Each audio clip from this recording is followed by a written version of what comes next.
WhatsApp forwards आपके phone में हर दिन हर शाम को आ रहे हैं। वो व्हाट्सएप फॉरवर्ड्स आपको ये चीजें नहीं बताएंगे क्योंकि उनका मकसद सिर्फ आपको ब्रेन वॉश करना है। वो सिर्फ आपके दिल के अंदर डर की भावना जगाना चाहते हैं कि आपको डर लगे मुसलमानों से और फिर इस डर के मारे आकर आप मोदी को वोट दो। मुझे बड़ा बुरा लगता है कहते हुए कि हमारे देश के प्रधानमंत्री के पास भी अब और कुछ बचा नहीं है। अब उन्होंने भी अपने भाषणों में ऐसे झूठ फैलाने शुरू कर दिए हैं कि हिंदुओं के अंदर डर बैठे और डर के मारे वो उन्हें वोट करें। ये संपत्ति इकट्ठी करके किसको बांटेंगे? जिनके ज्यादा बच्चे हैं उनको बांटेंगे, घुसपैठियों को बांटेंगे। पहली बात, कांग्रेस के पूरे मैनिफेस्टो में हिंदू और मुस्लिम शब्द का कहीं कोई जिक्र नहीं किया गया है और ना ही वेल्थ रीडिस्ट्रीब्यूशन शब्द आपको पूरे मैनिफेस्टो में कहीं मिलेगा। मेरी बात पर यकीन नहीं होता, आप इनका मैनिफेस्टो खुद जाकर देख सकते हो। कांग्रेस की वेबसाइट पर लिंक मैंने डिस्क्रिप्शन में भी डाल दिया है। कंट्रोल F करके वेल्थ रीडिस्ट्रीब्यूशन सर्च करने की कोशिश करना, कुछ नहीं मिलने वाला। उल्टा कांग्रेस के मैनिफेस्टो में बात करी गई है एजुकेशन की, हेल्थ केयर की, रोजगार की। इन्होंने कहा है कि ये 22 करोड़ लोगों को गरीबी से बाहर निकालेंगे, करोड़ों नौकरियां देंगे। राहुल गांधी ने अपनी स्पीच में भी ऐसा ही कहा था कि जितने रुपए नरेंद्र मोदी ने अडानी को दिए उतने रुपए ये गरीबों को देंगे, मजदूरों को, किसानों को और युवाओं को देंगे। जितना पैसा उन्होंने अरबपतियों को दिया उतना पैसा हम गरीबों को, पिछड़ों को, दलितों को, आदिवासियों को उठा के दे देंगे। दूसरी बात, प्रधानमंत्री ने बड़ी बेशर्मी से मुस्लिम्स पर वही स्टीरियोटाइप थोप दिया जो इनके व्हाट्सएप माफिया में फैलाया जाता है कि ये मुसलमान तो हमेशा ज्यादा बच्चे पैदा करते हैं। क्या प्रधानमंत्री ये खुद 5 भाई बहन नहीं है क्या? यूपी चीफ मिनिस्टर आदित्यनाथ को देख लो, उनके खुद 3 भाई और 3 बहन है। ये जो परसेप्शन बनाया जाता है कि मुसलमान ज्यादा बच्चे पैदा करते हैं, ये बिल्कुल बकवास परसेप्शन है क्योंकि सरकारी रिपोर्ट्स को आप देखोगे तो ज्यादा बच्चे पैदा करना इसका फीमेल लिटरेसी से रिलेशन है। लक्षद्वीप में 96% लोग मुस्लिम है लेकिन वहां की फीमेल लिटरेसी हाई है, इसलिए वहां का फर्टिलिटी रेट बहुत कम है। ऑन एवरेज लक्षद्वीप में एक औरत सिर्फ 1.4 बच्चे पैदा करती है लेकिन देश भर में ये एवरेज 2 पर है। अब बिहार जैसी स्टेट को देख लो जहां पर फीमेल लिटरेसी सबसे कम है, इसलिए बिहार बर्थ रेट में सबसे ऊपर है। कुछ जगहों पर ये जो लोकलाइज ट्रेंड देखने को मिलता है जहां मुस्लिम्स का फर्टिलिटी रेट थोड़ा सा ज्यादा है बाकी रिलीजन से, इसके पीछे कारण भी लिटरेसी रेट है क्योंकि हिस्टोरिकली मुस्लिम्स का लिटरेसी रेट हमेशा थोड़ा सा पीछे था लेकिन अब मुस्लिम्स का बर्थ रेट सबसे तेजी से कम हो रहा है। लेकिन प्रधानमंत्री मोदी को इन फैक्ट से क्या फर्क पड़ता है? उनका तो एक ही फंडा है, झूठ बोलो, झूठ बोलो, झूठ बोलो। हमें सभी हिंदुओं को जागरूक करने की जरूरत है दोस्तों। जब ये डर का माहौल बनाने के लिए इनके पास असली खबरें खत्म हो जाती हैं तो ये झूठी खबरें फैलाना शुरू कर देते हैं। श्रद्धा वालकर के केस में रशीद खान नाम के एक आदमी का केस निकल कर आया था। एक ऑन ग्राउंड न्यूज रिपोर्टर ने रशीद खान नाम के एक आदमी से बात करी जो श्रद्धा वालकर के मर्डर को जस्टिफाई कर रहा था। उसके खिलाफ एक FIR दर्ज करी गई और जब पुलिस ने उसे अरेस्ट किया तो पता है क्या पता चला? उस लड़के का नाम एक्चुअली में विकास कुमार था। रशीद खान बनने का नाटक कर रहा था वो। एक और ऐसा ही केस सामने आया जब एक फेसबुक पोस्ट वायरल होने लगी राजिया बानो नाम के यूजर नेम के साथ। इस पोस्ट में जस्टिफाई किया जा रहा था कि हिंदू औरतों के खिलाफ कुछ हो तो वो ठीक है, रिवेंज है। कुछ हिंदू अकाउंट्स ने बड़ी आउटरीच करी इसको लेकर कि ये मुसलमान हम लोगों से इतना नफरत क्यों करते हैं। और जब इस चीज का फैक्ट चेक किया गया तो पता लगा कि यूजर नेम गलत था, राजिया की जगह राजिया लिख रखा था। और प्रोफाइल पिक के बारे में सर्च किया तो पता चला कि ये राजिया के यूजर नेम के पीछे एक पवन शर्मा नाम का आदमी था। इस बंदे की एक और पोस्ट मिली तो किसी ने कमेंट कर रखा था, शर्मा जी नाम क्यों बदल लिया? तो उस आदमी ने लाफिंग इमोजीज के साथ रिप्लाई किया, पवन भाई अब मुल्ली बनोगे क्या? सॉरी मुल्ला। और इसने रिप्लाई किया, just wait and watch dear. कुछ लोग नफरत के पागलपन में इतने अंधे हो गए हैं कि ये खुद से नफरत की खबरें फैलाते हैं ताकि इंजाम वहां मुसलमानों पर डाला जा सके, उनकी इमेज को बदनाम किया जा सके। वीडियो के शुरू में मैंने आपको ऐसे ही कुछ किस्से सुनाए थे जहां पर बजरंग दल और हिंदू महासभा के मेंबर्स ने जाकर गौ हत्या करी और वो भी इसलिए ताकि किसी मुसलमान पर इंजाम डाला जा सके कहकर कि ये देखो ये मुसलमान लोग हैं जो हमारी गौ माता की हत्या करते हैं। यहां पर एक बहुत बड़ा खेल खेला जा रहा है दोस्तों। झूठी खबरें कितनी ज्यादा फैलाई जा रही हैं आप यकीन नहीं करोगे। एक यूजर अभिषेक कुमार अपने आप को मोदी का परिवार कहते हैं, ये वीडियो शेयर करते हैं जहां पर कुछ लड़कियां एक आदमी के पीछे भागकर उसे डंडों से मार रही हैं। लिखा जाता है वीडियो कहां से है ये पता नहीं लेकिन ये देखकर बहुत अच्छा लगा कि हिंदू बेटियों ने लव जिहादियों को सबक सिखाना शुरू कर दिया है। अगर सर्च करके देखोगे वीडियो कहां से है, उत्तर प्रदेश का ये इंसिडेंट है 2018 का और जिस आदमी को मारा जा रहा है उसका नाम है कपिल चौहान। क्योंकि वो लड़कियों को छेड़ा करता था। बात यहाँ पर यह नहीं है कि मुस्लिम ईव टीजर्स नहीं हो सकते, बिल्कुल हो सकते हैं। ऐसे भी मुस्लिम होंगे जो अपनी आइडेंटिटी हिंदू नामों के पीछे छुपा कर रखते हैं और हिंदू लड़कियों को ट्रैप करने की कोशिश करते हैं, जैसे कि जुलाई 2022 का केस यूपी के आजमगढ़ में। ऐसे भी मुस्लिम्स हैं जिन्होंने हिंदू मंदिरों के सामने कुछ गलत किया है, जैसे कि ये वेस्ट बंगाल टेम्पल का केस जहां पर एक मुस्लिम आदमी ने उसके सामने पेशाब कर दिया था। लेकिन बात मैं यहां पर यह कहना चाह रहा हूं कि लॉ एंड ऑर्डर हमेशा काम करना चाहिए, हर इंसान को पनिशमेंट मिलनी चाहिए, लेकिन आपको जो दिखाया जा रहा है वो सिर्फ एक साइड की खबरें दिखाई जा रही हैं। और ये जो नफरत फैलाई जा रही है ये सिर्फ मुसलमानों के खिलाफ नहीं है, बल्कि बीजेपी के खिलाफ जो भी आवाज उठाता है उसके खिलाफ सिमिलर तरीके से कैंपेन चलाई जाती है। एग्जाम्पल लेकर देख लो कांग्रेस का।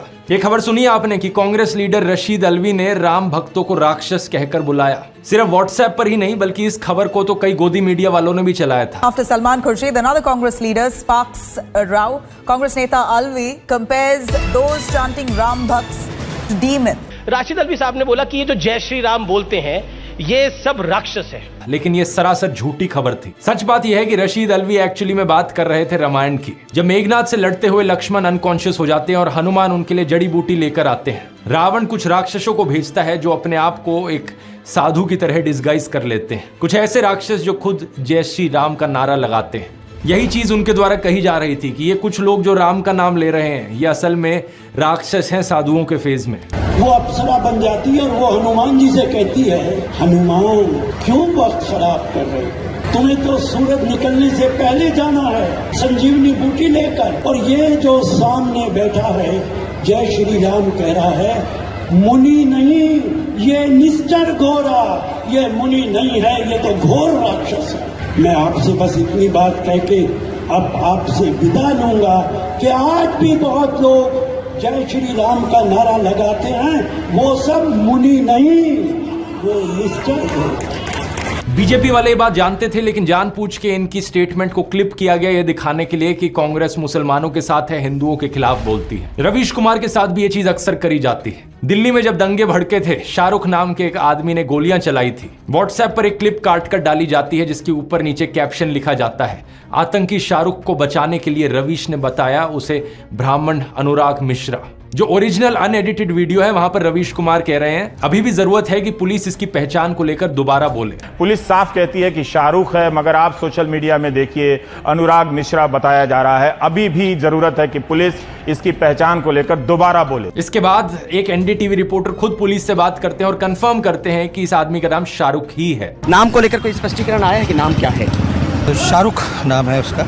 एक और झूठ फैलाया जाता है कि रवीश कुमार कभी कश्मीरी पंडितों की बात नहीं करेंगे, जबकि उन्होंने कई बार एपिसोड्स बनाए हैं कश्मीरी पंडित पर, 12 साल पहले से लेकर एज रिसेंट एज 3 महीने पहले। लेकिन क्या फर्क पड़ता है, व्हाट्सएप पर जब लोगों को ब्रेन वॉश करना है तो उसके लिए कुछ भी बोल दो। एक और एक्यूजिशन जो इनके खिलाफ उठाई जाती है कि ये कभी कांग्रेस के खिलाफ नहीं बोलते, लेकिन 2014 से पहले की इनकी ये क्लिप देखो, कई रिपोर्ट्स मिल जाएंगी जब ये मनमोहन सिंह की सरकार के खिलाफ आवाज उठा रहे हैं। पिछले अगस्त में अयाज झांसवी के शेर से जवाब दिया था, तब कोयला घोटाले के आरोपों की आंच उनकी सरकार पर आ रही थी। 7 महीने बाद मनमोहन सिंह ने उन सवालों का जवाब दिया या अपनी आबरू के लिए खामोशी तोड़ी है। एस्बेस्टस के इसी तरह के हजारों कमरे गांव की जमीन पर बना दिए गए और मजदूरों को बोरी में आलू की तरह इनमें ठूंस कर रख दिया गया। अब मेरे खिलाफ भी ये लोग ऐसे ही झूठ फैलाते हैं। इस व्हाट्सएप मैसेज को देखो, पता नहीं कितनी बार इन्होंने इस व्हाट्सएप मैसेज को अपने ग्रुप्स पे बार बार फॉरवर्ड किया है। लिखते हैं कि मैं एक हिंदू ही नहीं हूं, मेरा नाम ध्रुव राठी नहीं है, मेरा असली नाम है बदरू रशीद। और इतना ही नहीं, इन्होंने मेरी वाइफ यूली को भी पाकिस्तानी बना दिया। अब नीचे देखो क्या क्या बकवास लिख रखी है कि यहाँ पे पाकिस्तानी आर्मी का कनेक्शन है, ISI है, अमेरिका है, दाऊद इब्राहिम का कनेक्शन है। क्या बकवास लिखते हैं, मुझे सुनकर हंसी आती है, आपको भी हंसी आ रही होगी, लेकिन इसके पीछे का एजेंडा देखो क्या है। जो भी बीजेपी के खिलाफ बोलने की कोशिश करता है उसे किसी ना किसी तरीके से मुसलमान बना दो, पाकिस्तानी बना दो, क्योंकि जो ओवरऑल गेम यहाँ पर खेला जा रहा है वो यही है कि हिंदुओं के अंदर डर बैठाना है। और जो भी इनके खिलाफ बोले, अगर कोई वो हिंदू बोल दे ना इनके खिलाफ, तो वो हिंदू हो ही नहीं सकता। ये अपने फॉलोअर्स को, अपने ब्रेन वॉश लोगों को यही दिखाना चाहते हैं कि जो भी वहां से आवाज उठा रहा है इनके खिलाफ वो हिंदू नहीं है, वो सिर्फ मुस्लिम लोग हैं।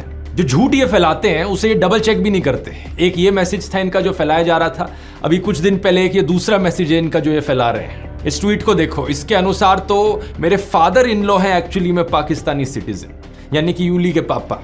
फिर लिखते हैं कि यूली इकलौती बेटी है उनकी। ये चीज भी झूठ है। अगर इन्होंने मेरे व्लॉग्स देखे होते तो इन्हें पता होता कि वो इकलौती नहीं है। मतलब कुछ बिलीवेबल तो हो जो कह रहे हो, लेकिन अनफॉर्चुनेट चीज ये है कि जो लोग ब्रेन वॉश्ड हो चुके हैं इनके माफिया के अंडर आकर, उन्हें इससे फर्क ही नहीं पड़ता। ये एक लॉजिकल सेंसिबल दिखने वाली झूठी कहानियां क्यों बनाने में टाइम वेस्ट करें, जब इनके जो लोग व्हाट्सएप मैसेजेस पढ़ रहे हैं वो इन बेसर पैर की झूठी कहानियों से ही कन्विंस्ड हो जा रहे हैं। व्हाट्सएप माफिया का तीसरा डिपार्टमेंट कुछ इस तरीके से लोगों के अंदर डर बिठाता है कि उनकी सोचने समझने की शक्ति बिल्कुल स्विच ऑफ हो जाती है। इसलिए बहुत जरूरी है लोगों को जागरूक करना इस चीज के बारे में, स्पेशली हिंदू लोगों को जागरूक करना, क्योंकि अगर किसी को सबसे ज्यादा बेवकूफ बनाया जा रहा है यहां पर, तो वो हम हिंदुओं को बनाया जा रहा है। इस माफिया के 2 और डिपार्टमेंट्स बचते हैं। आने वाले वीडियोस में उनको भी गहराई से समझेंगे, लेकिन तब तक काम रुकना नहीं चाहिए। हमारा ये संघर्ष देश के संविधान को बचाने के लिए है, देश के लोकतंत्र को बचाने के लिए। और अगर आप उन लोगों में से हो जिन्हें अभी भी लगता है कि नहीं देश में सब ठीक चल रहा है, देश में कोई तानाशाही नहीं है, तो जरा कुछ दिन पहले की इस खबर को देख लो जरा। सूरत की लोकसभा सीट पर क्या हुआ? कांग्रेस के कैंडिडेट को डिस्क्वालीफाई कर दिया गया और वहां बाकी 8 कैंडिडेट्स ने किसी ना किसी बहाने से विड्रॉ कर लिया। यानी कि इलेक्शन होने से पहले ही बीजेपी ने यह सीट जीत ली। इमेजिन कर सकते हो दोस्तों, लाखों लोग जो सूरत में रहते हैं उनका लोकतांत्रिक अधिकार उनसे इस तरीके से छीन लिया गया। इतना ही नहीं, अरुणाचल प्रदेश में भी ऐसा ही कुछ हुआ। बीजेपी ने 10 सीटें ऑलरेडी जीत ली वहां पर इलेक्शन होने से पहले ही। और इस खबर को देखो, जहां पर दिल्ली में वो चुनाव हारने वाले थे उन्होंने इलेक्शन ही नहीं होने दी एमसीडी की। इससे पहले चंडीगढ़ की इलेक्शन में सीधा सीधा फ्रॉड करने की कोशिश करी गई थी बीजेपी को जिताने के लिए।